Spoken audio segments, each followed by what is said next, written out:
Harka fuune akkam jirtu hordoftootaa fi daawwattoota miidiyaa Galaa Dhalootaa. Miidiyaan Galaa Dhalootaa har'a immoo seenaa maatii tokkoo qabatee isinii dhufee jira. Seenaan maatii kanaas kutaalee garaagaraa kan qabu yoo ta'u, har'aaf kutaa tokkoffaasaa qabadhee isinii dhiyaadha. An obboleessa keessan Gammachiis Gizaati. Isin immoo miidiyaa keessan miidiyaa Galaa Dhalootaa, Feesbuukii, Yuutuubii Galaa Dhalootaa share, like, subscribe gochuudhaan bukkee dhaabbadhaan ergaa keenya haadhatu yookiis harmeetu gidduutti rakkate. Bara duriitii kaasee maatiin tokko naannoo tokko jiraachaa ture. Maatii sana keessas harmeen tokko turte. Harmeen kunis ijoollee lama qabdi. Abbaa manaa ishii diinni jalaa hidhanii waan turaniif ijoollee kanas qofaa ishii guddisaa turte. Harmeen tunis maqaan ishii Aadde Bashaattuu jedhama. Ijoolleen ishiis inni hangafaa Xiiqessaa yoo jedhamu, inni quxisuun Iddeessaa jedhama. Ijoolleen kunis jaalalaan wal wajjin guddachuu isaanii itti fufan. Garuu madaa qabu. Yeroo hundumaa harmee isaanis gaaffii gaafatu ture. Gaaffiin isaanis abbaan keenya eenyudha, eessa jira jedhanii ni gaafatu ture. Harmeen isaanis abbaan keessan duula deemee ni dhufaa jettee jajjabeessii turte. Isaanis gaaffii isaanii itti fufanii ni gaafatu turanii. Isheenis osoo hin dhufin ijoollee koo obsaa, abbaan keessan hin dhufa jettiin turte. Kanuma gidduutti diinonni ishii warri abbaa manaa ishii irraa hidhan akkas jechuun ijoollee kana hin arrabsu ture. Ijoollee abbaan qabne jechuudhaan hin arrabsu, ni gidursus ture. Xiiqessaan Xiiqii jaalata ture.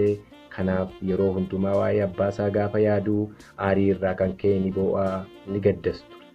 Kanaaf baay'ee huqqatee ture. Fuullisaas akka cilaatti. Iddeessanis numatu iddoo abbaa keenyaa bu'a jedhee obboleessa isaa Xiiqechaa ni jajjabeessa ture. Haati isaanis jabaadhaa, barri roorroo ni darbaa, barri tokko nuu dhufaa, abbaan keessan ni gala jettee abdii laatte. Isaanis dhufaatii abbaa isaanii obsaan eeggachaa. Ollaan isaanii yeroo hundumaa ni gidirsuu, ijoollee abbaan qabne jechuun ni abaaru. Kanaaf Xiiqechaan akkas jedhe, kun xiiqidhaa, abbaan keenya nuu galaa, arrabsoo kana ni deebisnaa, boores ni baafanna jechuun ni dubbata.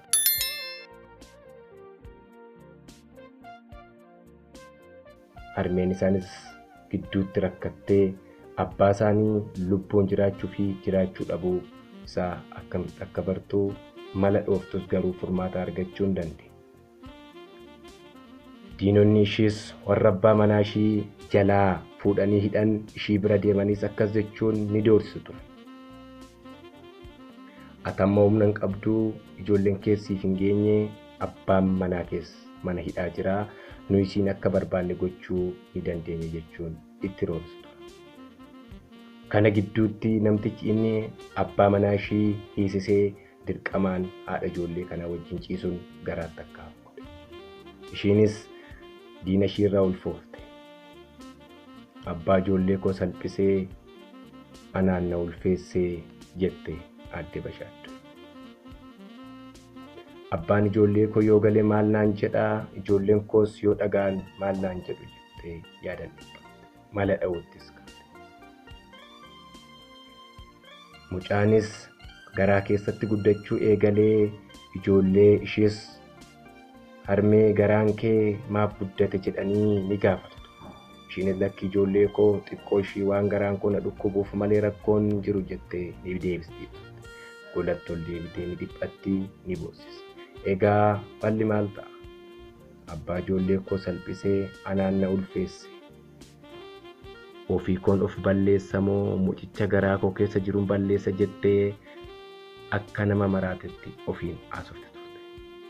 Mucichas ofirraa baasuu waan hin dandeenyeef mucichis ni dhalatee maqaa isaas Lammeessaa jettee moggaafte.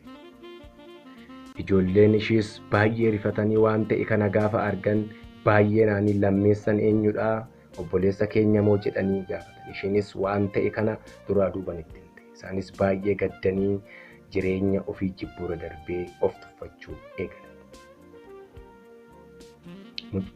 Mucaa diina keenyatu dhiiga keenyatti dabalame jechuun gungumuu eegalan. Kanuma keessaa abbaa isaanii goobanaan ni gale. Xiiqessaanis boo'ee iddeessanis baay'ee gammadee abbaa isaaniis garuu lammeessan abbaan koo eenyu jedhee aadde Bashaadduu gaafachuu eegale. Isheenis abbaan kee du'eera jettee itti himte. Lammeessanis waan kanatti yaadan dhiphatee armeef maaliif na jibbitii fuula gaariidhaanis maaf na hin ilaaltu jechuun of gaafata.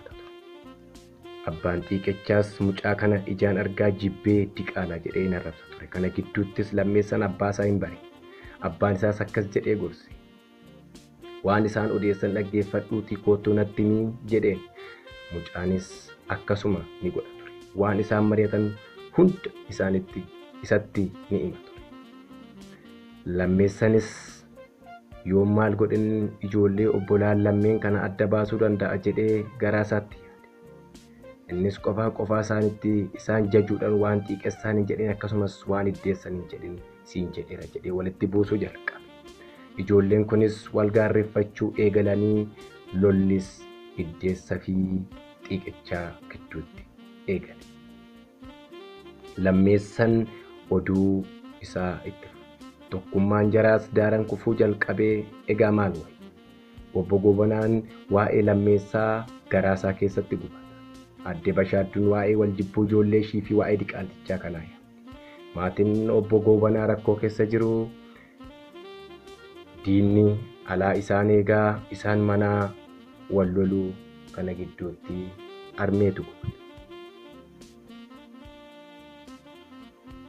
Armeenis akkas jettee dhaleen ala bofaa dhalee jettee gadaamessa ishii aba.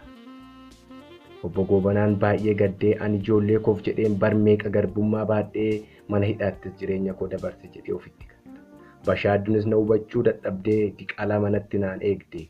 Ijoolleen koos wal dhabanii wal lolaa ooluu furmaanni koo maal ta'a? Egaa dhaggeeffattoota keenya kun kutaa tokkoffaa seenaa maatii obbo Gobanaa fi aadde Bashaadduuti. Amma kutaa lammaffaa qabannee isiniif dhufnutti Bashaadduun maal gochuu qabdi? Obbo Gobanaan maal gochuu qabaa? Obboleewwan lamaanis akkamitti walitti araaramuu danda'u? Waa'een lammeessaa hoo akkam ta'a? Kutaa lammaffaa isaa amma qabannee dhufnutti yaada keessan nuuf gabbisa.